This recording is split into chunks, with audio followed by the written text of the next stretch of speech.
Let's go ahead and get started then. Good morning. How's everybody feeling this morning? Oh, we're going to have to try that one again.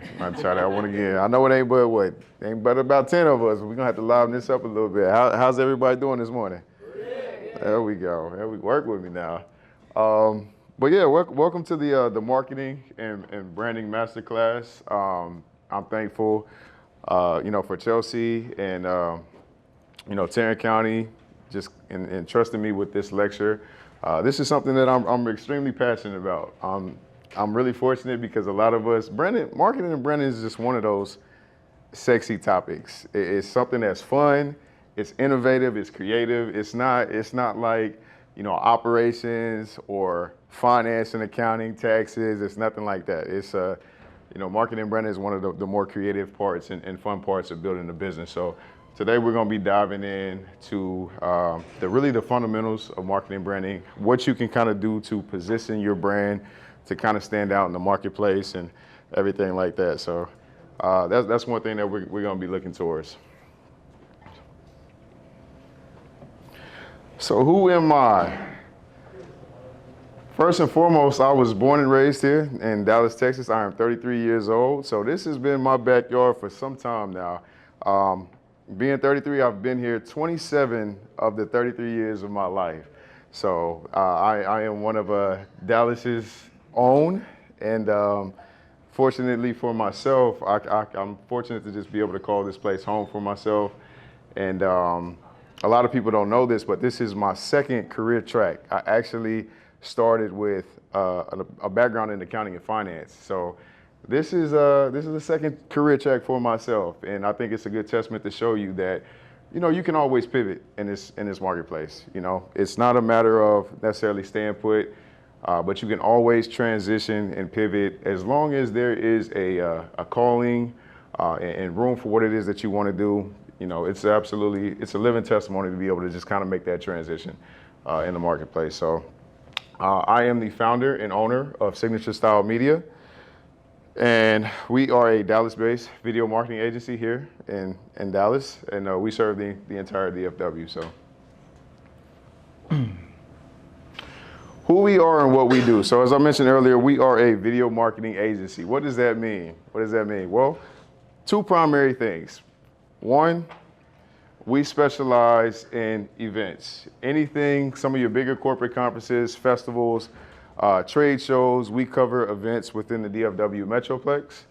And the second arm of our business is we specialize in branded content. Branded content is considered content for you guys, local, service-based businesses. Think of it as strategic, authentic content that connects what you do to your audience.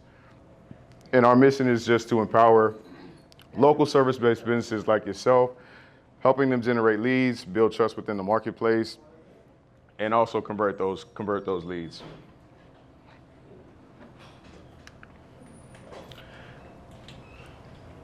Credibility piece. Why should you listen to me? Who's in front of you? Why do you care what I have to say? Well, first and foremost, again, I'm homegrown. And I say that because I am a local service business just like yourself. I grew up in this marketplace. I know what it's like to service this area. I have my heart and my ear to the community, and I'm continuously immersed in that. Secondly, just experience. I've worked with hundreds, my team and myself have worked with hundreds of local service-based businesses all throughout the DFW Metroplex. It's not hearsay, it's practical, in the field knowledge and our insights from what we're hearing, what we're seeing from working with local businesses just like yourself. We have proven results. Our discovery calls. One of the biggest important pieces of that is having conversations with your clients, having conversations with prospects. What are they experiencing? What problems, are they having? What are some of their aspirations? Being continuously immersed in that kind of environment is what allows us to understand kind of what the current marketplace and landscape is, but then also what are our businesses struggling with? What are they succeeding with? When you keep that kind of pulse on a community and on a landscape, you get a pretty good idea of what works, what doesn't, what you can tweak, what you can change, and you start to see some of those common recurring patterns. And just my daily practice. This is how I make my living. This is what I do. And we're all at different places in our entrepreneurial journey. Some of us are full-time, some of us are part-time. That's not a knock to anybody that's in here. We're all here to, obviously, for continuous education and seeing how we can kind of improve. But this is how I make my honest living. And there's a certain level of professionalism and acumen that takes to survive in this kind of current economy and marketplace. So let's get into it. Marketing, branding, the fundamentals. Everything starts here. And I want to take time to kind of pause. I should have set the stage with this, but we're going to make this interactive today. And I want as participative as you can be. It's going to be phenomenal because the more we contribute, the better this is going to be for everybody that's involved, right? And so that's my goal for today, is for you all to be able to walk out here with real life application and insights that you can provide that you can integrate tomorrow for your business. And we're gonna have fun while we do it. So marketing and branding, the fundamentals. Everything starts here. And I want to talk about supply and demand because this piece is one of the most fundamental yet underlooked parts of when you decide to become an entrepreneur or when you decide to enter the marketplace. So the law of supply and demand. When you made the conscientious decision, whether you knew it or not, but when you made the conscientious decision to become an entrepreneur, you walked into the law of supply and demand. On the supply side, you now offer a service. And I lead with that because that frame is extremely important. On the supply, it may feel like it, as much as we talk about markets and how saturated that may be, what your competition looks like. The demand for what you do, I promise you, always exceeds the number of suppliers that's in that space. And if you can keep that frame in mind, now the question and the perspective starts to be about, how can I separate myself from all the other competition that's in this marketplace like me? Because I promise you, there's a demand for what it is that you do. Whatever you may tell yourself, if you're telling yourself, I know a million, hair salons, I know a million beauticians, I know a million landscape companies, I know a million accountants, a million IT guys. Every market is saturated at this time, if that's going to be the approach that you have. But market saturation is always at the bottom.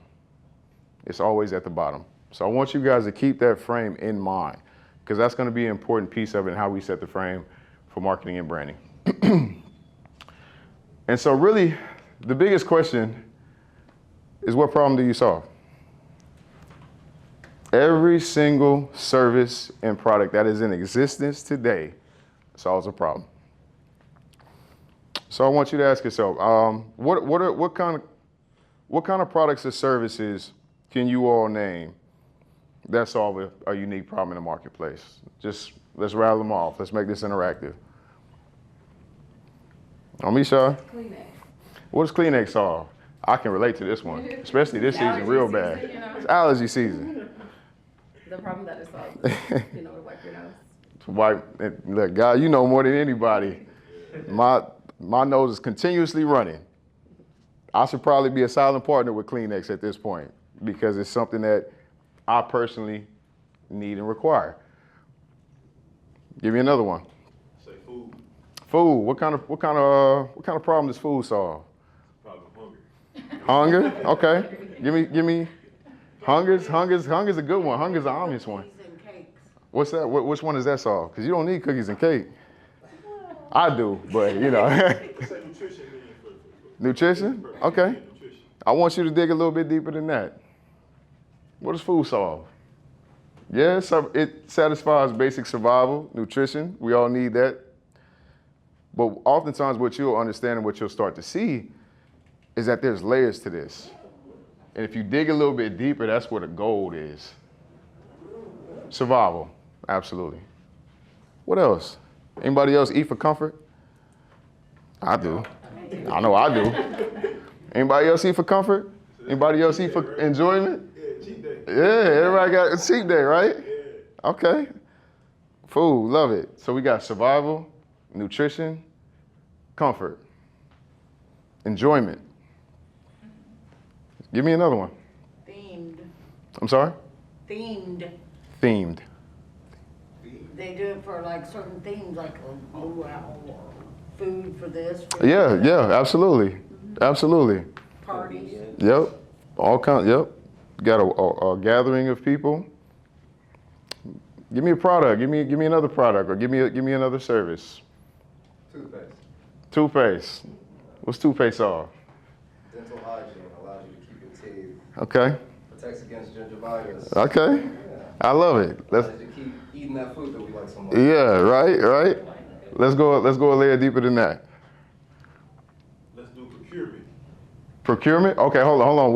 Before we get to that piece, I want to stay on dental hygiene. I want to stay on dental hygiene. Let's go a layer deeper than that, Rocco. Okay. Yeah. Breath. Helps to. Okay, because we're close now. We're close. Breath. Why do you care about why should you care if your breath funky or not? First impression is everything. First impressions is everything. So now we're getting into it. What is the umbrella that first impressions is under?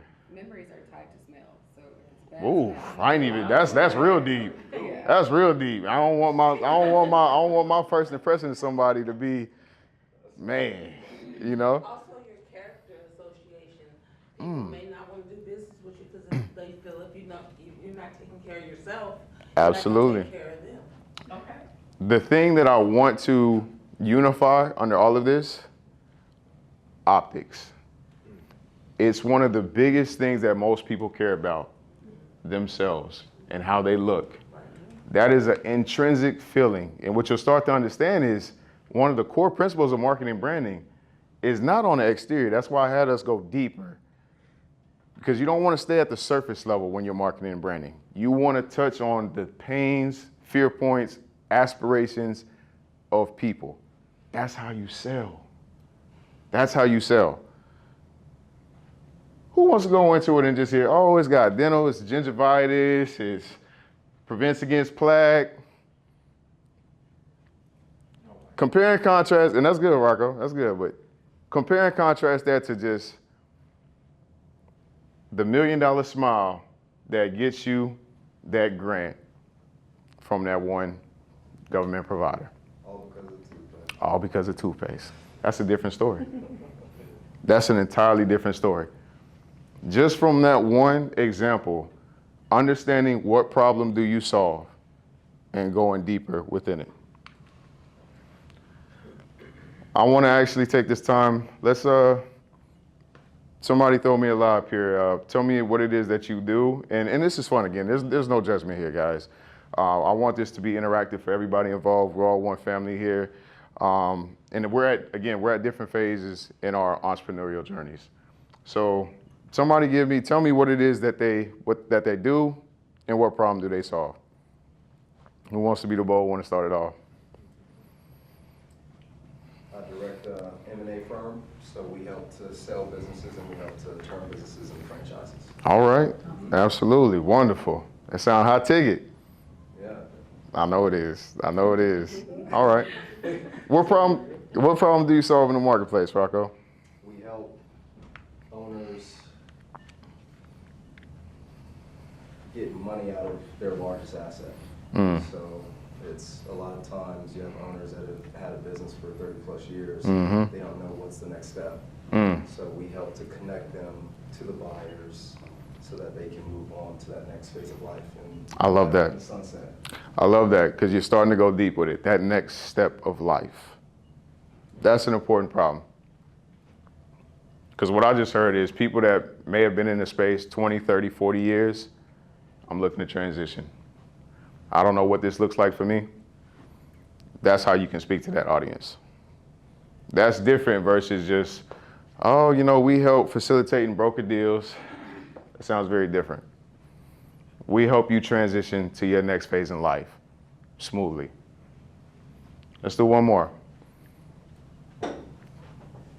Tell me your name.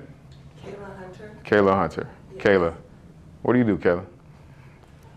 for a living or for my business? For your, woo, All right, let's do what we're here for. We're here under the local service-based business kind of theme today. So let's go with that one. Okay, so for my business, I run two businesses. Mm. I just started a DNA testing business. Wow. And then I'm a certified notary who specializes Mm.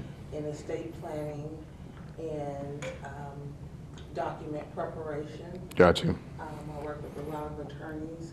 A lot of people don't know they need a notary until they need one. Right, right. A notary is essential because not only can we facilitate documentation, Mm-hmm. I do things like scribing. I assist with apostilles, which is the authentication of documents. Mm-hmm. You know, here in Texas, we get a lot of people who come to work from foreign countries.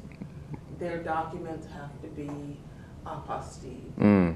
And I handle that. I do things like Lady Bird deeds. Okay. I do seminars where I have attorneys that I work with, legals that I work with, Sure. and I go in disparaged areas Mhm. and inform them about the Educational. importance of having estate planning, the power of having a trust, Wow. and Yep. giving your people the opportunity to grieve Mm-hmm. without panic and anxiety. Absolutely. I love that. I love that. Thank you for sharing. Thank both of y'all for sharing. The one thing that's important in those, all of what was just mentioned, was solving a particular need. People have needs and wants. And almost to this day, you can probably put wants under the umbrella of needs these days. But all of everything, each one of us, and the service that we provide, solves a problem and a need. Okay? What is branding? Before we get to that slide, I want to continue to keep this open format. When you hear the term branding, what comes to mind? What do you think of when you hear the term branding? Feeling. Sorry? A feeling. A feeling. Yeah. Feeling and association. That's good. That's good. Anybody else? Certain products. Certain products. Okay. What about certain products? Just. Instead of tissue, you think of Kleenex. That's good. Tell me your name one more time. Brianna. Brianna. That's good, Brianna. That's good. Anything else? I think it's a representation of your business. Okay. Certain branding allows people to be able to identify, oh yeah, that's such and such. Mm-hmm. That's their mark. Absolutely. Yeah. Absolutely. Okay. Anybody else want to share? The psychology. Psychology. That's good. What about psychology? You need to be able to know how to represent whatever in a way that resonates with people. These are all great answers. These are all great answers. I want to actually start with what branding is not. It's not your logo. Oftentimes what you'll hear is people, when they hear the term branding, they think of logos. I'm not saying it's the wrong thought, but that's not what branding is. It's not your logo. It's not your colors. I know so many people that spend so much time, I want to make my color palette sexy. Do we got some guilty ones in the room? Brianna, you looking real guilty right now. Well, No? we're in marketing, so it's part of a brand. It's part of a brand kit. What do you do? I'm a content creator, but Content I do it creator. for Love it. corporate spaces, but I also help people with like their branding. That's amazing. We'll have to connect. We're in a very similar space. So, absolutely, it's part of your brand kit and your identity, right? Okay. It's not your color palette. It's not your typography, and it's not your fonts. I know so many people that live in this world, and it never extends beyond just that. They pick the logo, they pick the colors, they pick the fonts, and they think to myself, now I got a brand. Those are pieces, but that's not a brand. I want to stay with this, showcase an example here. That first one, red and yellow. Can anybody think of a brand that they think of? McDonald's. That's the one that I was thinking of, McDonald's. McDonald's, absolutely. Just do it. Nike. Anybody tell me what that top right is, what it looks like? Heinz ketchup. Heinz ketchup. What about that lion sound at the beginning of a movie? Lion King. Ah, okay, there's him, right? Yeah, yeah. How about this one? Ta-dum. Netflix. So here it is. We took one piece, one individual element of a brand, and somehow we got a full picture of that entire product or service. Call that brainwashing. Absolutely. That's what we're trying to get to. Absolutely.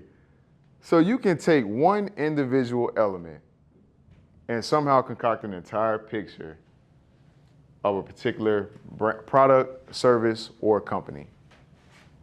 That is branding. And these companies have done it so well that they just got to give you a little piece of it. Just a little piece of it for you to know. You know how powerful that is? Well, I don't have to do no explaining.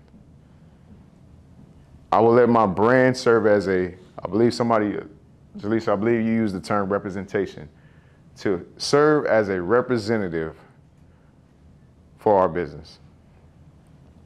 I can just sit back in the cut. I don't have to speak.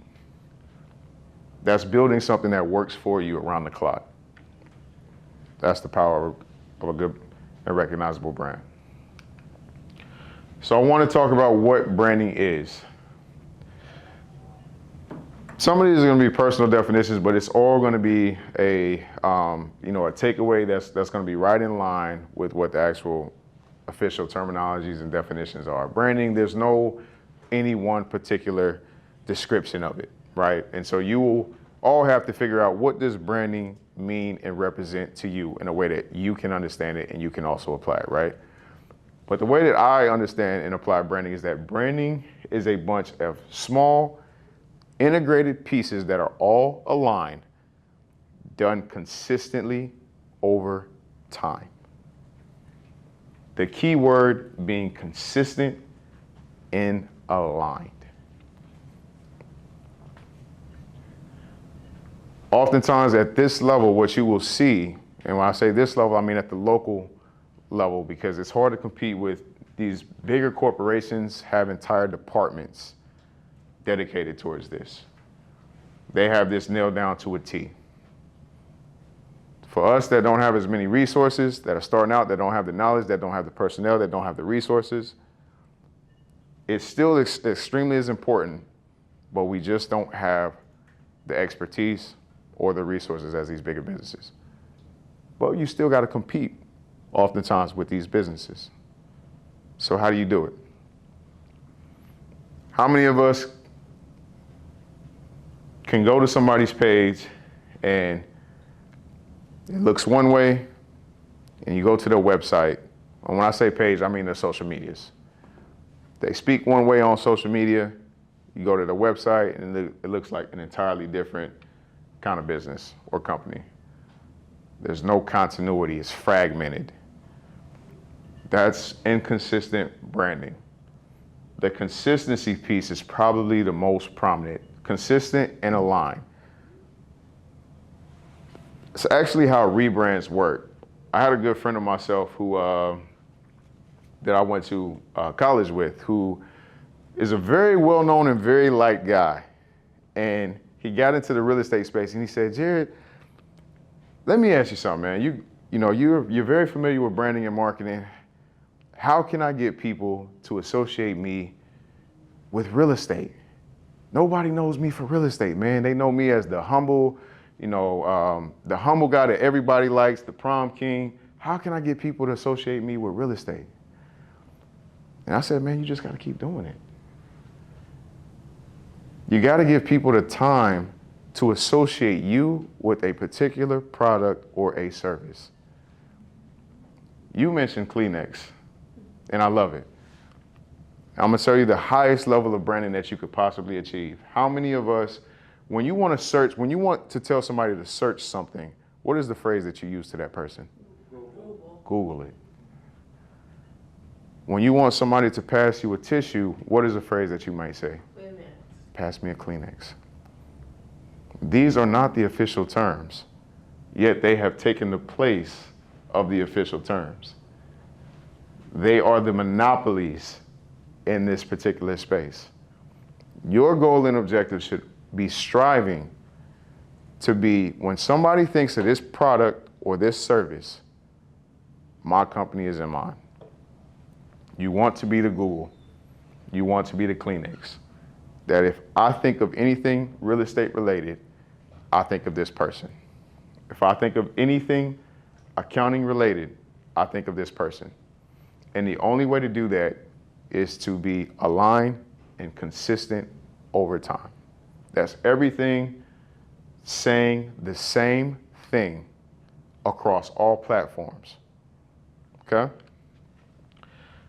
And I love this term because we had, forgive me, I can't remember who mentioned it, but we talked about, who said filling for branding?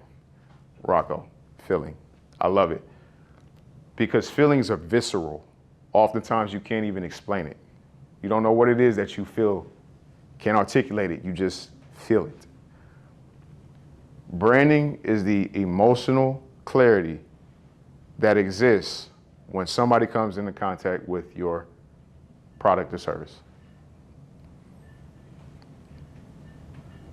When you hear Apple, you may think of innovation. You may think of industry leader. You may think of cutting edge technology. What's funny about it is that Apple is actually hardly ever an industry leader as it turns to putting out new products.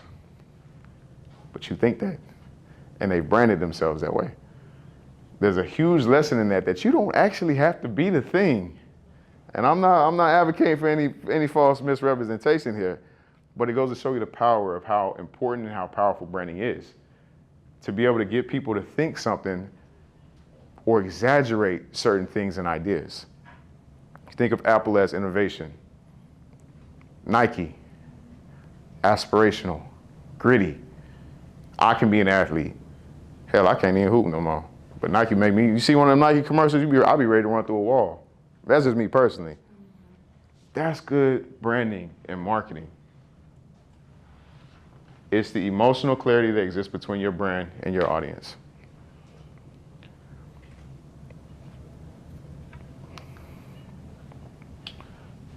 Why branding and marketing is essential for small businesses. We touched on this a little bit earlier.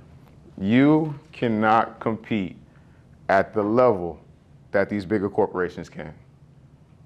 I wouldn't try it. They're monopolies for a reason. To be a monopoly, they call it barriers to entry. That just means that you can't come into my space and compete. They'll buy you out before you even get a chance to do so. Think Walmart gonna allow somebody to just kind of come into their space and offer something at a low price? They'll say, how much you want? Let's get you up out of here. So you cannot compete in these lanes that some of these already existing businesses are competing in. You don't have the expertise, you don't have the resources. It's an uneven playing field for local service businesses. Is it unfair? Probably so. But the marketplace is the marketplace. Controlling the narrative. I see this a lot with a lot of local service businesses. Great at what they do. Whatever product or service that they have, phenomenal at it. Same common story. Nobody knows about us. Excellent at what we do, just can't get the message out. And when they do put messages out, don't do a great job at communicating and showing the value of what it is that they do. So they don't do a good job at controlling the narrative. Legitimacy. Good brand is always going to add legitimacy to your business. It's going to give you a leg up in the marketplace compared to your competitors. And then sales efficiency. This is my absolute favorite. So many people spend so much time perfecting their actual service. How many of it, and I'm guilty of this myself, so I'll be the first one to raise my hand. How many of us are guilty and have been so fixated on how can I provide the best possible experience for what it is that I do? I know I'm guilty. Anybody else here guilty of that?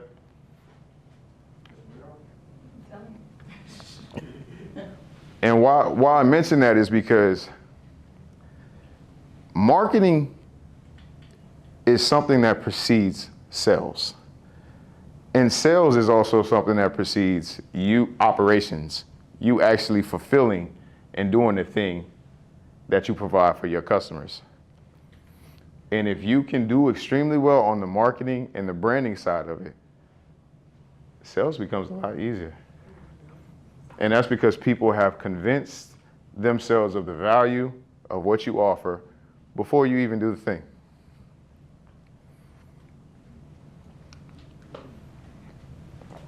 You don't have to be the best to be the best. And that took me a while to understand. The huge misconception is you actually need to be the best at what it is that you do. If you want to dominate your market, I got to be the best. I have to provide the most superior product or service that is out there on the marketplace today. And it's the biggest misconception that's out there. There are people in your space currently right now running circles around you. I don't say that to belittle anybody. I say that to speak to the opportunity that exists.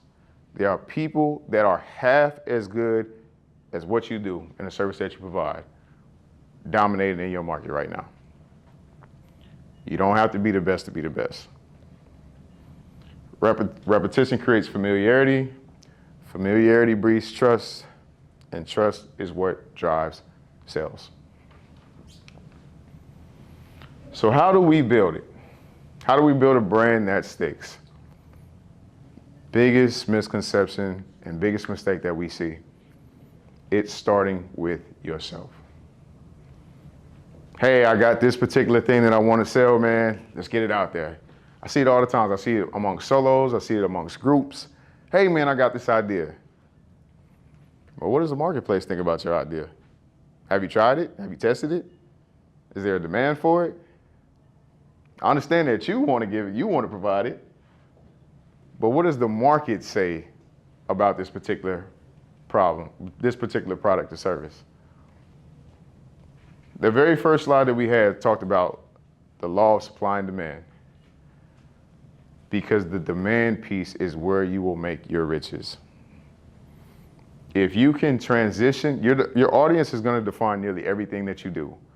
Almost 99.9% of what you do as an owner, not even just pertaining to just branding and marketing, but most especially branding and marketing, is going to be dependent on who you serve.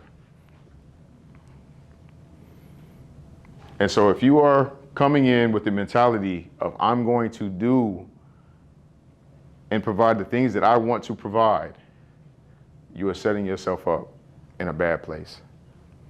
Now, some people get lucky and that thing that they want to do coincides. And I would think that that's the ultimate, most optimal position that you want to be in, is where you can marry what you want to provide to an audience that's hungry and desires it. But you always want to start with who you are speaking to with your particular product or service. Who are you for? So how do we build a brand that sticks? How do you want people to remember you? The thing I love most about marketing and branding, you curate this entire experience. What kind of experience do you want to design for your customer? Because oftentimes they don't know. They have feelings. And it's great because that gives you a lot of wiggle room to play with. What kind of experience do you want to design for them? It's the equivalent to being able to have somebody walk into a room and you be responsible for the music, the colors, the furniture and interior design elements that are within the room. What kind of experience do you want to curate for your audience? I don't know about you all, but I love having things within my control. That may sound a bit controlling, but if you give me the option to dictate things, I want to reduce as much uncertainty and unknowns as I possibly can. And if you're telling me with branding, you have the ability to come in and curate an entire experience for somebody, do you know how powerful that is? Before I started my video agency, I was a cinematographer. And the thing that attracted me most, I still am, but the thing that attracted me most to cinematography was I could have control over so many elements. It was like starting with a block of ice, and I can shape and fine tune it however I want it to be. I got control over the sound, the mood, whether I wanted to do a cold color palette or a warm one, the music, how it made you feel, if I wanted it to feel somber, if I wanted it to feel hype. I still enjoy those elements for events today. What kind of experience do I want to curate for the viewer of this video? To be in control of all of those elements, you have that same ability with your brand. And that's how you begin to shape your perception of your brand with purpose. Brand, voice, and personality. I love this example because it's so applicable. We've all been in networking events. In fact, Rocco, it's funny because I'm reminded in a moment of, I got stuck on an elevator at BNI.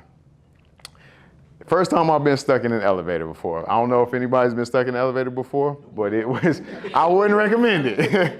I wouldn't recommend it. It gets hot fast. It gets hot fast, right? But what was interesting about that experience was it was like a movie. The personalities came out at once. You got the funny guy that's laughing, that's making jokes. You got the anxious woman that's pressing the button, hitting the call button every 5, 10, 15 seconds. You got the worrier. All kinds of different personalities came out at once. I said, man, this feels like a movie.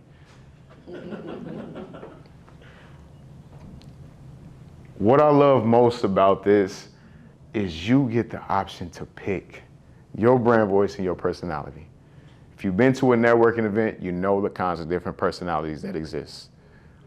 The loud, confident one starts the conversations, leads and facilitates the groups and the sessions, does a lot of the talking, right?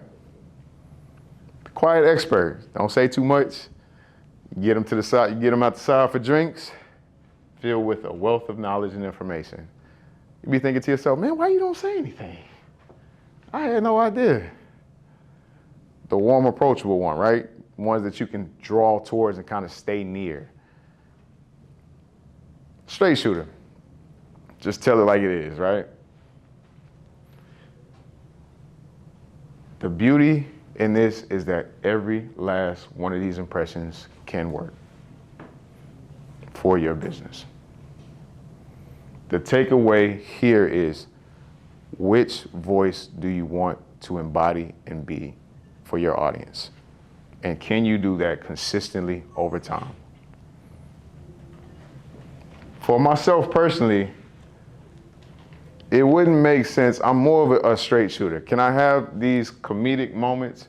Sure. But it wouldn't make good sense for me to take on a brand personality and a brand voice of a comedic brand. Because now I got to show up every day and I got to pretend. Your brand will have core values and personality just like you, the person, and it should. Be intentional the same way that you know and understand who you are, what you're like. How do you want your brand to show up and be? And I would recommend you marry those. They don't have to be the exact same, but I would recommend and advise you make up that brand in a way that feels very authentic to who you are, that makes it easy for you to embody and be those things. The reason that is so important, we talked earlier about things being fragmented, showing up inconsistently across different platforms and channels. That creates a very disjointed experience for your audience. Most times your prospects or your customers and clients, they may not be able to articulate it, but they can feel it.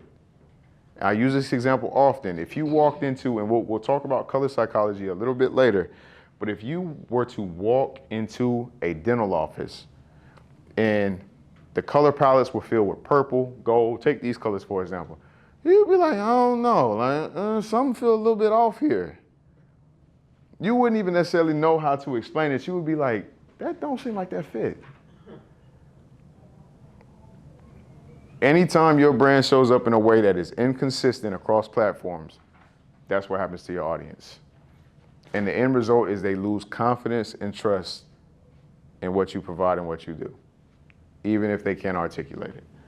So every caption, email, video, and all the ways, anything that's written related that you show up needs to be through the filter of, does this sound like me? Is this us?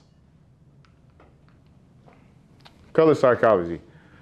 This is a huge piece of it. I don't want to spend a whole lot of time here, but colors give visceral feelings. Warm tones like red, orange, they make you feel a way. They give you energy, vibrancy. Cool tones give you a feeling as well. Calmness, trustworthy, experience. That's why you see a lot of financial businesses like Chase use cool color palettes. Service providers where there's a lot of trust involved, HVAC, plumbing, you'll see a lot of cool tones. Anything that has to deal with renewable energy or green, anything that's dealt with preservation, energy, you'll see green, blue, sometimes yellow.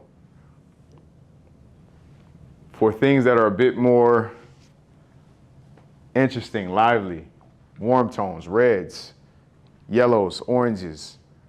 Guys, that's intentional. To use my brand as an example, Signature Style Media, I knew when I started my business, I wanted to serve premium clients. I wanted to provide a premium experience for what it is that I was doing. But I also wanted to lead with trust, being trustworthy and reliable, because I know that's what business owners value. And so what I did was I married the color palette of blue for trustworthy and gold for premium. Purple, that's a royalty kind of color. If you are one of those high-end luxury experiences that only work with 2 or 3 clients, you give that, you want to consider color palettes like that. The point being is be intentional about how you're establishing your brand and how it's going to be perceived. Chelsea, how much time do I want to make sure too? Is it out? How? Okay, got you. Cool. This is probably my most favorite piece right here, positioning. Positioning is my favorite word. And it's also my favorite marketing and branding element. And I'm gonna explain to you why.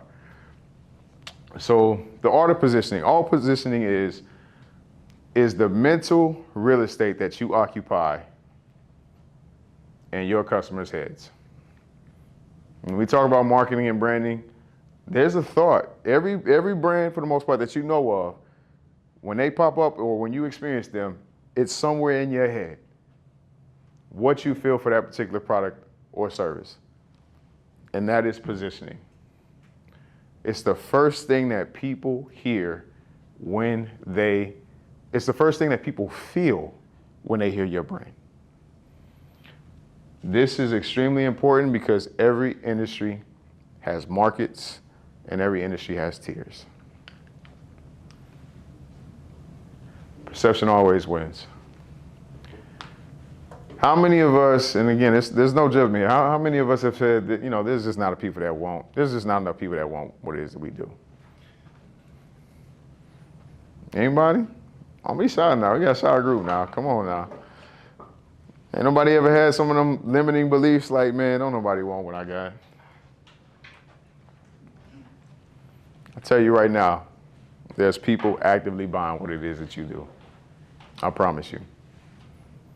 There's people actively buying what it is that you provide. So don't tell yourself that. My price too high. How many of us have heard this? I better see every hand go up in this room.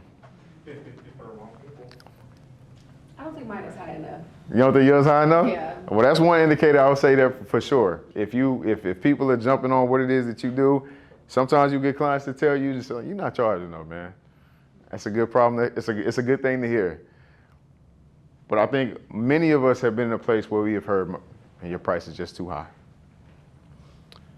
You may have the tendency to want to put that onto the prospect of the client, but somebody that's wanting to build and scale a lucrative business is going to take that information and turn internal. Because that person, that client has given you gold as to saying you are not positioned premium enough. It's not a demand problem, it's a perception problem. Kayla? I worked in hotel hospitality management for 20 years in Vegas, and I learned by working in that space that your tribe will resonate towards you, your tribe will find you. That's why we have McDonald's, Burger King, and Wendy's. Yep. You know, and if you bring forth a good service Mm-hmm. and you have a good product, then your price is your price. We'll talk. We actually gonna talk on that a little bit later. Yeah. I'm glad you mentioned that. We'll touch on that a little bit later. I'm glad that you mentioned that. But absolutely, there's tiers, right? There is you can look at this in so many aspects of life. You can look at it in dating. There's somebody for everybody. In almost every aspect of life, whether you're doing things for all the right reasons, all the wrong reasons, you can find people to support a particular cause. And if you can find people to support a particular cause or movement, you can find people to support a particular product or service. It's no different. It makes it a little bit easier for movements and causes, because why? Anybody want to tell me why? We talked about it in the early phases of it when we were talking about getting beneath the surface. It's feeling. When you are supporting causes and movements, it's feelings. Local businesses make the mistake of going over here, oh yeah, we provide an exceptional quality service. I'm sorry, but your audience doesn't want to hear that. Your customers don't want to hear that. They don't make logical, rational decisions.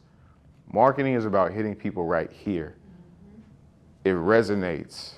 And if you're coming at a logical level, if you're coming at a surface level, that's why I had us go deeper. I was asking us to go deeper because that is where you have to market.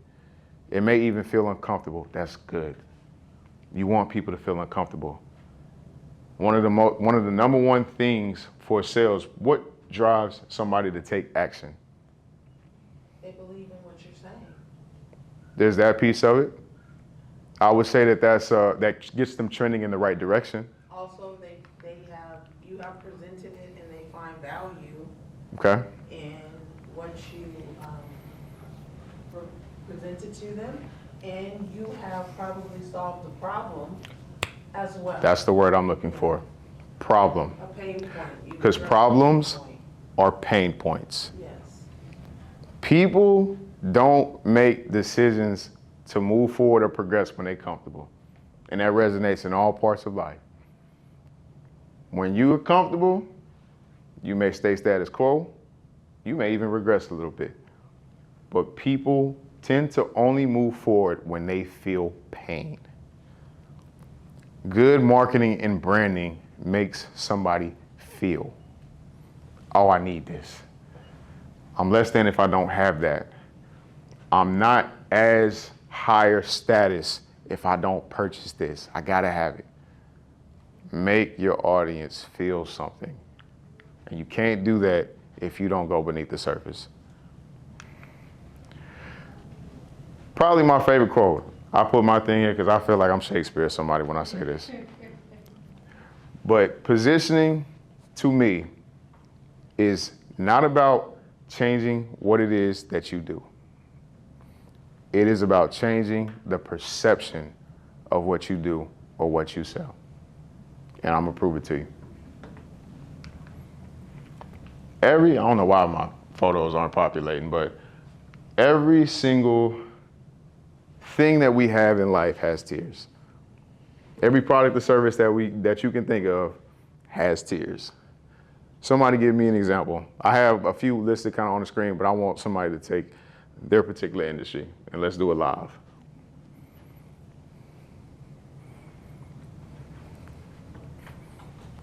Nobody want to take a shot? It's a shot group. Contract, you can say there's levels of contracting, you local, governments, you got the state governments, and you got the federal at the top. Yep. Absolutely. I love using these examples because to me they're universal. Fitness is my favorite one. Let's do 3 tiers. Lower, medium, and high, right? Planet Fitness is your lower tier. Can anybody imagine what you're probably going to experience at Planet Fitness? What is the audience going to probably be like? New Year's resolution. I love it. I love it. I love it. People just starting out. Okay, that's great. Those are what we would consider demographics, right? Because it's quantitative data. Okay, how long you been working out? 2 months. You can measure it, right? All right. Probably have a particular weight size to them, average, probably overweight, right? Data, more quantitative data. Can somebody give me, and we're gonna talk about this, can somebody give me some insight into the mentality of somebody starting out in the fitness space? Low commitment. Low commitment. Probably gonna start in the New Year's. I might be done by February, right? Yes. A lot of ups and downs, right? How about confidence? No confidence or minimal confidence. Minimum confidence, right? What are your fears when you starting out with something and you walking around people that seem to know what they're doing, and you starting out in this space and feeling inferior? I love it. I love it. One thing that I'm hoping that you're starting to see is this is your marketing material. You want to create some good content? This is where you start. This is exactly where you start. Sports. One thing when I moved to Raleigh, North Carolina, I learned, big college town. I'm a big market guy. I came from Dallas. I ain't do too much college. They got the Panthers, they got the Hornets. I'm used to the Cowboys and the Mavs, man. They big into Duke, Wake Forest, UNC. Same thing we're here, NCAA, NBA G League, NBA. There's tiers in your particular product or service. Water. They got tiers for water, guys. Oh, yeah. The universal, most widespread resource that you could possibly have, they have found a way to segment and tier out water. I don't want to hear anything about there ain't a lane for you. If you can sell and tier out water, I promise you can tier out what you do. And so the takeaway I want you to have for this is, what is your audience like at the tier that you want to operate? What's their makeup like? What do they think? What do they value? And use that as your marketing material. This is just into, I probably should have put this slide with the messaging piece of it, but this is how you talk to that audience. If you're in budget, you see how the terminology that's used? Discover affordable hydration options for everyone. Affordable makes it seem inclusive. Starting out, easy, low friction, right? That's probably something that you want for the Planet Fitness. Anybody can do it. Elevate your drinking experience with quality. That's them saying, okay, we're not base tier, but we a little bit of a step up. We're not premium, but we're a step up, right? Elevate your drinking experience with quality. And then you got luxury or premium. And it's the lane that I like to operate in. And it's the reason why I like to operate in this lane is because you can achieve more doing less. All of these can work, guys. Pick your lane and positioning. Walmart's monopolizing everything. Do you think they compete at premium? No. Walmart will fire you next day and have somebody in your spot the following. And won't think 2 seconds of it. Albertsons. Yeah, let me walk you to your car, Miss Johnson. Let me carry your groceries with you. Because they can't afford cheaper quantity. They can't afford scale like Walmart. So they can't compete with them in that model. So they have to compete in other ways. Courtesy, trying to curate the best experience as possible. Walmart might throw your bag in the cart and say, "I'll probably see you next week." And I'm the type of customer. Walmart, they market somebody like me, and I say, you know, I can bag my own groceries as long as them prices cheap. I'm sorry, does anybody have a white car? Work, sure. No, it's not the Jeep, it's the, Ford. yeah, it's like a white Ford. No, Hatchback. okay. White Ford, no white Ford, Sorry huh? about that, Jerry. Oh no, you fine. They know their model so well. Again, they'll fire you and they have a replacement the next day. They ain't gonna think twice of it. Know the tier in which you're competing in. So what truly separates you from your competition? Here's gonna be where you build a lot of value for your business. Differentiation. How does one truly stand out in a crowded marketplace? Differentiation. Being different. I want us to understand differentiation. How many of us, matter of fact, I'm gonna back up. When you think of differentiation, what do you think of? Setting yourself apart How? Doing what? by, it could be the services that you offer. Okay. It could be your specialization or what your focal point is within your business. Okay. It could be the way in which you sell your business or present your business. Okay. I like it. We're in the right direction. I love it. Also, it could be the way that you present the service, Okay. the presentation, the way your service. Aesthetics. appears. Aesthetics. Okay. Most definitely. Mm-hmm. And then I'm really big on education. Education. Okay. Being informative. What is the result of education that makes you different?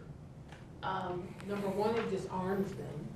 Mm. And it makes them more receptive because you're giving them information that they can apply. Mm-hmm. Number two. Would you say disarm Yes. would be the right word with education?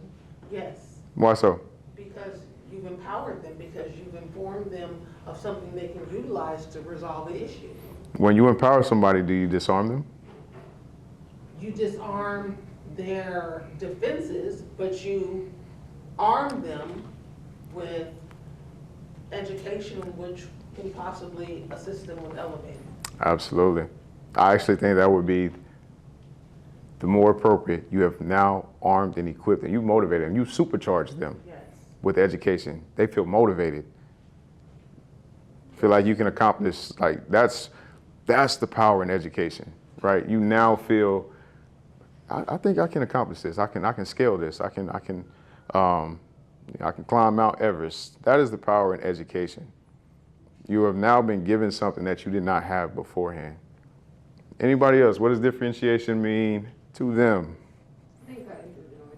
I'm sorry? Some marketing, like cutting through the noise. Cutting through the noise. I love it. In what ways? Like setting yourself apart. Why How? your product is better than everybody else's. Without putting your competition down, but just kind of. How? My product's better than yours. I think showing people, like demonstrating. How? Like certain things. Like when it comes to water, you know, you go through the aisle. It was just a storm, just Yeah. always still sitting there. Right. Yeah. Right. Yeah. Like it's available and Yeah. it's cheap. Yep. It's kind of like, no, I still, even though it's a storm, Yep. I still want this thing. Right. It's like you feel good after you buy the thing. Yeah. Cutting through the noise of Yeah. the water aisle. I think. I love it. I love it. Cutting through the noise. You hear it often. It's one of those, it's one of those statements, right? But it has such an applicable meaning because there's so much noise in all of our markets. Again, everything that we do, it's a saturated space, but it's saturated at the bottom. How can you cut through the noise and position yourself where you want to be? This is not differentiation. This is not differentiation. Great customer service, good quality work. Those are not differentiating things. Okay, you hear it often. Oh, we provide incredible service. We provide, we're affordable. These are not differentiating things. Okay, I want to make sure that we're good on that. We've got 5 minutes, so I'm going to kind of speed up here a little bit. But these are extremely important. Differentiation. What sets you apart from the other competitors that are in your space, that are in your tier, in your market? How are you different? And your value proposition. Probably my second favorite thing in relation to positioning. What does your customer get working with you that they're not going to find anywhere else in the industry? Here's the thing with differentiation and value proposition. It comes from these three things. Kayla, you said one kind of best, working with a particular group or an audience that only you can serve. You can say, hey, I know this audience best. I can come into we do a lot of city events with Parks and Rec departments, where we are award winners as it pertains to working with them. There's nobody I'm not gonna say nobody. There are not many other video agencies that can come in and I can go into a city Park and Rec department and say, we're award winners, we work with other local municipalities, we wanna take your event to the next level. That is a value proposition through niche. A particular process. Do you have something that you use that other people in your industry just don't have and they can't replicate it? Think through it. What is it about your process that nobody in your industry has that can replicate it? And results. What is it about working with you that you can get that other competitors in this space can't? To give you an example of what that looks like, for myself, in Signature Style Media, when you work with us, you get an integrated video ecosystem. That is a suite of assets, of video assets and marketing material that work together to achieve business results for your business. That's different from we shoot videos or me just giving you one video. That is a end result differentiation. Starting with strategy. That is a process. We don't just show up and shoot. That's the easiest part of our jobs. Everything is beforehand with that. And scalable video solutions. Our strategies and our videos and marketing material scale with you. We grow as you grow. It's foundational. Get really clear on what your value propositions are. This piece of it, when you understand who it is that you're serving, when you understand what you're achieving and helping again, your ears to your clients and you know what outcome that they're looking to achieve, this formula becomes really powerful. We help X achieve X by this, without this. Ideal client avatar. Know your demographics, guys. We talked about this with Planet Fitness. Know what they look like, okay? They might be in this weight range. They may have been going to the gym for X amount of months, right? No, demographics is numbers, guys. Know your numbers. I want to take this time to, you guys have, in each of your folders, have a quick survey. We want you to fill that survey out, please. If you don't mind, please taking the time out to do that. And then we'll go ahead and get this wrapped up. But while we're on demographics, I wanted to take the time to actually fill out this form because we need your demographic information. So. Please and thank you. If you don't use the QR code that's provided, there's also a physical copy that you can turn into us at the front. Okay. We appreciate that. You can do either or. You don't have to do both. And I'll probably need 2 minutes after Chelsea. That's good.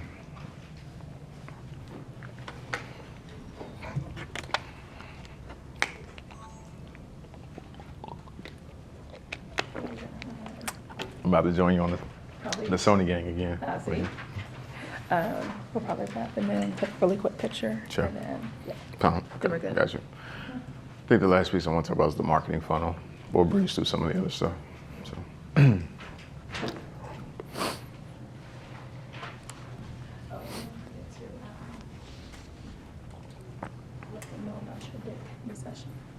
Let them know about your bid academy session.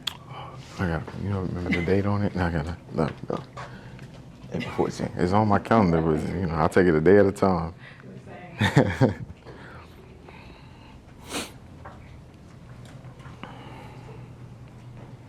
How we looking on progress, you guys?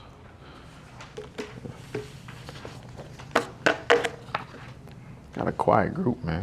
We have about another minute. Quiet group, man. I really appreciate that.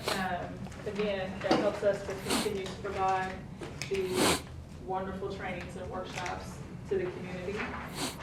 Prairie View Extension is, like I said, we're in Tarrant County, we're in Dallas County, we're in Kaufman County, and our initiative is to make sure that you have all the resources, the tools, the trainings, that really just make your business grow, make you better in every possible way. If you have additional questions, we're always available as well. My information is also in that packet. So feel free to send an email, reach out. If you're like, hey, I'd love to have a workshop on whatever, let us know. And then we'll try to provide that for you. Also for free. We're never gonna charge you. It's always gonna be for free. Economic development. Yes, economic development. We wanna make sure that if you have those tools, like Jenna was saying earlier, if you have those tools, then you're able to really build yourself up and it goes deeper than just you, because then you're building the community as well. Okay? Absolutely. All right, let's go ahead and we're very limited on time here, so I'm gonna breeze through a couple of these, but I wanna give you all the most important, well, one of the most important pieces, I'll say. Psychographics, we talked a little bit about this as well, okay? The only thing I wanna say here, know how your audience thinks, what they value, what they're concerned about. To give you an example, when you start to understand this, marketing becomes really easy and really powerful. There are certain things that you're gonna start to see as trends. When I hear somebody use terminology like cost versus investment, I know like oftentimes they're not growth minded, and that might not be my audience when serving a premium audience, right? If you're an accountant, you may see what's the minimum I need to put in this fund versus what's the best long-term growth strategy. Those are very different psychologies, and they're gonna give you indications on who it is that you're dealing with and how you can market, okay? Know your psychographics of your audience. The before and after states. What are they struggling with before they come into contact with your service? The before state. What are their fears? What are their doubts? What are their aspirations? And then after they've interacted with your service, how have you solved it? What is their lifestyle like? How do they feel? All of this is included in your marketing, will help you market. Messaging, just communicating your value. Think with your audience in mind, okay? Think about it. Every piece of copy that you write, think what's in it for me from your audience's standpoint, okay? And last, the marketing funnel. This is the most important piece that you can consider. It's gonna help you create content. It's gonna help you close deals. The marketing funnel is a systematic approach that is used to attract, engage, and convert for a specific audience. Oftentimes it's leads or a specific goal, okay?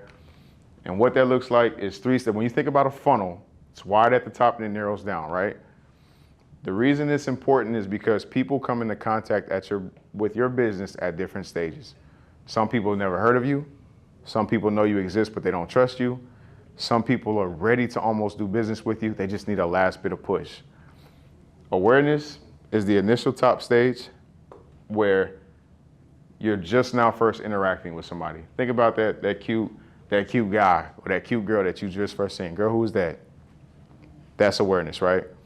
How many of us have been in the middle phases of it after you done been on a couple of dates with them? They not so appealing so more. Or maybe, somebody caught your attention and you just like, girl, he ain't all that attractive. Went on a couple of dates with him, came back and told your homegirls, and you were just like, you know what, I like him. That's consideration. And then conversion, is that last bit of social proof needed to get people over the edge. Maybe that's your homegirl coming in and just saying, girl, he a good guy. I know him. Use these to create content for your business. You need content that gets people to know you, content that gets people to like you, content that gets people to trust you. And you need content for all of those stages because you never know where they are in that particular journey with your business. Costly mistakes to avoid. Do not speak to everybody in your marketing. It is too vague. Believing good quality will sell itself. We talked about that earlier. You will be the world's best kept secret. I promise you. Being good, quality is the floor. It's the floor. Building a business around what you want to sell, we talked about that. And then consistency across different channels. Practical next steps. Define what problem that you solve in the marketplace. Get really clear on that piece of it. Everything is going to stem around that. What problem do you solve in the marketplace? That's going to dictate your audience. That's going to dictate your system and approach and how you curate and foster your brand. Understand your ICA. When you know your customers, it's a breeze. I promise you. That is your demographics, your psychographics, the before and after states. And then brand consistency. Audit your brand. How do you sound? Do you even have brand voice pillars? And is it the same across all your channels? Your brand already exists. The question is, are you leading it or is it leading you? That's all that I have, you guys. I appreciate your time and efforts. Thank you for keeping this kind of engaging. Chelsea, do we have a brief time for Q&A or anything like that? I wanted to. Yeah, we I can don't. take 5 minutes for Q&A. Okay. Does any? I want to make sure this is open format, guys. This is what I do. I am responsible for the branding and marketing of many different local businesses and amongst many different industries. I am here to service and help you guys. If you have any branding or marketing related questions, it helps me. It helps me know what our local businesses are struggling with. Please, this is an open dialogue. I know we got a quiet group here, but does anybody have any questions that they'd like to shoot off? Well, yeah, a lot quiet. How have you been doing like video marketing? So I've been in the video marketing space for 6 years now. 6 years, 3 years full time, and I freelanced 3 years before that. So, 6 Were you years now. scared to take that leap, like to go full time? Boy, God pushed me. I wasn't gonna do it myself. Yeah, I came from a really conservative household, and I didn't know I was just really risk averse. So, entrepreneurship, that's something you gotta be real comfortable with. So, yeah, it's scary, so.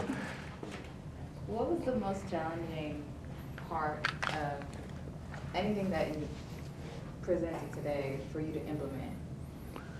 Understanding your audience. Like when people speak of ideal client avatars, it used to just go in and out my head. It's so common. It's so common that you hear know your audience, right? But it was the biggest thing that unlocked my business and understand and everybody else's business, because everything, like we opened the start of it stems from your customer. You're building an entire ecosystem and system, a product, a service around what this particular product or service and who it serves.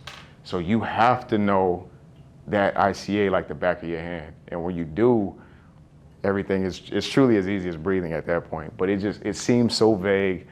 Demographics, they 35 to 55, female, live in this county. It just seems so generic and vague. The psychographic piece really unlocked it for me. Like, what do they value? What do they strive for? What are their fears? What are their aspirations? So I would say that's the biggest piece when I figured that part out. So. Any other questions? Okay, I want to ask let's do real fast. Share the biggest takeaway that you had. We'll go down row by row. Nothing long-winded, please, but I want to know kind of what works, what was helpful. Share your biggest reflection point. God, we can start in the back with you. Something that you just learned today. It'll be hard to say because you're my mentee, so I give him all the game. So yeah, we talk about this all the time. I'll say the biggest thing that I would take away from today is the psychographic aspect of understanding your ideal audience. Because, you know, kind of like something that you just stated, you know, kind of like their age group, where they live, what county, and all these other things, Right. but not necessarily their values as individuals, because different business owners have different values. Right. Most business owners, the biggest thing is their profit.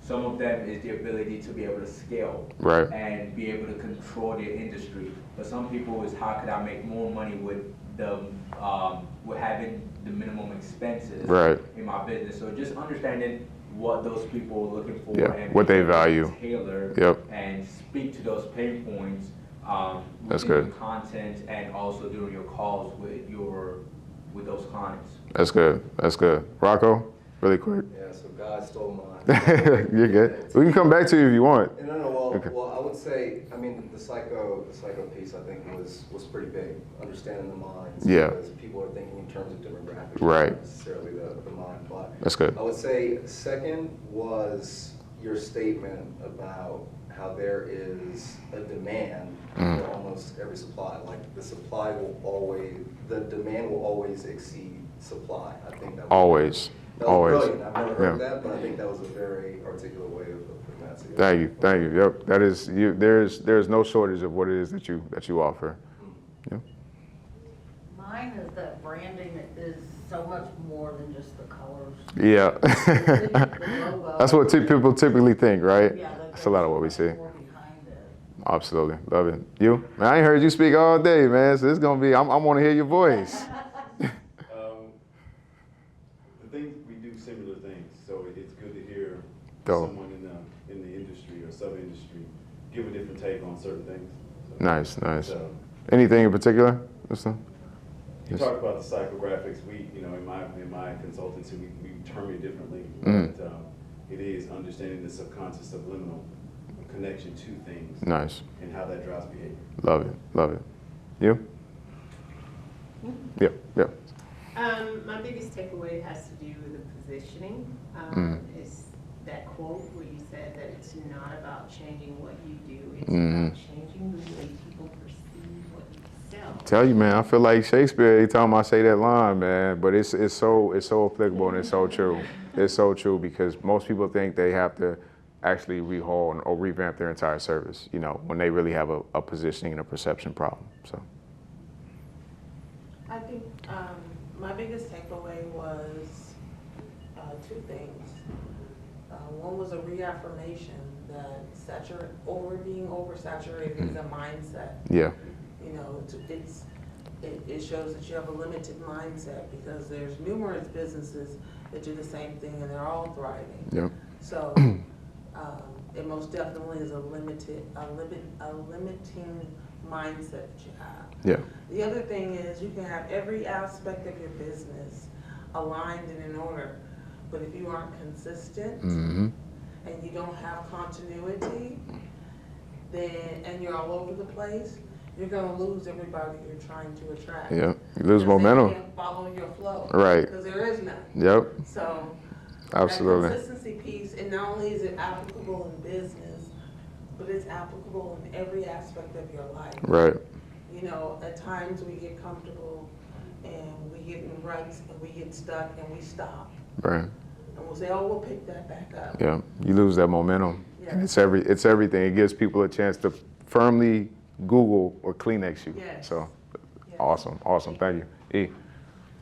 Man, I definitely agree with the positioning as well. Just in the aspect of, like I tell you all the time, my favorite word being pivot. Right, yeah. Figure out what you're gonna do because we're all business owners here. Right. You're not gonna do one thing. If you do one thing, a market can swallow you up. You never get that groove that you're looking for. But Right. being able to position yourself in the aspect of pivoting, finding like your niche, Yeah. and what you want to do in the business world. Yeah. Yeah, man. Where's there room for me, right? Exactly. Where can I operate within this market? I want to be in this space. How can I kind of just position myself a little bit to the left of this competitor, above this person? It's important. Once you know your lane and your pocket, it's easy to operate in that space. It's just defining that. That's the hardest piece. Jaleesa? Love the art of positioning too. But something that I feel like I've caught in new life today was you breaking down differentiation, what it's not. I think I just hear it so often, like people that being that selling point, that quality is the selling point. Right. And You hear it so realize- often. And I guess I accepted it a little bit more from businesses, but like that's not. Those are basic bare minimum. If you in business, you should be bare providing minimum. quality service. And I'm a pretty like picky, particular person. That would never fly in my personal life. Like, oh hi, I'm a man. We can get married. Like we can have a baby. Like that's just the bare minimum. It's the bare Like, minimum. we need the fit and that resonance. Yeah. It's the prereq. This is the floor. This is the floor. So that's great. Thank you for sharing. I would also say consistency and continuity, because I feel like in my business, my online presence is very, it can come off a bit intimidating, I think. But then when people meet me in person, it's like, oh no, like I love being here, you know, it's, Okay. you know, it's just a different vibe. And is that intentional? That intimidation piece? Not necessarily. I think I'm just, I think perfectionist when it comes to like content and Gets in the way of being consistent, doesn't it? right. Yeah. But then when people come in, it's like I am still, you know, providing a service. Well, I'm a hairstylist. I got you. And so I Nice. think my online presence kind of presents like, oh, you have to be a model. Yeah, I've heard that common, like, you're out my budget before they even talk to you, Well, not right? even the budget, but just like perception-wise. Like I do a lot of editorial work, Yep. but I also work in the salon. So when people see that, they're like, oh, I need to be a model to come to you. come in, Like, no, I'm a regular, everyday client. That's something that we commonly see, and so I love the fact that you shared that. Something that is definitely, you know, something to address, you know, with your content and your messaging is extremely important in instances like that, because it is something, believe it or not, that's a common problem that we see for premium service providers where they're losing business, where they're not even, their services aren't incredibly high, but people feel like they're priced out just because the quality is so good. So, no problem. Brianna? I agree with what you said too, as far as like the premium, like going from creating content. I have a lot of different clients, and when it comes to mine, it's kind of like, now I feel like I got to do a certain level. Yeah. Because I just did theirs at a certain level. So I don't know. I think that was the biggest takeaway. And then also when you said that saturation happens at the bottom, yeah, that was a big one for me. Awesome. Chelsea? So, you talked about layers. Yes, indeed. That's a huge takeaway for me, just in my business, but also with this workshop. Because what if I told you that everything that he taught, there are deeper levels to it, there are deeper layers to it, and we're actually bringing that in the Business and Development Academy starting on April 1st. It is 9 free sessions, 9 workshops, where we take businesses like yourself, aspiring businesses, business owners, entrepreneurs, from the very steps of starting your business to being able to contract for government contracting, or to bid for government contracting. And so you'll see in your folders some registration for the Bid Academy. Go ahead and sign up, because those slots are gonna go real fast. They already going fast. And we want to see you. We want to see you again. Jared will be presenting on April 14th. So if you don't do anything else and you want to get deeper into what you did today, I say go ahead and sign up for that. But no, definitely the layering piece, because you know everything. One, you have to grow in your business, you have to grow in your brand, you have to grow within yourself. But that takes a lot of investing in yourself as well, investing in your business, investing in that knowledge.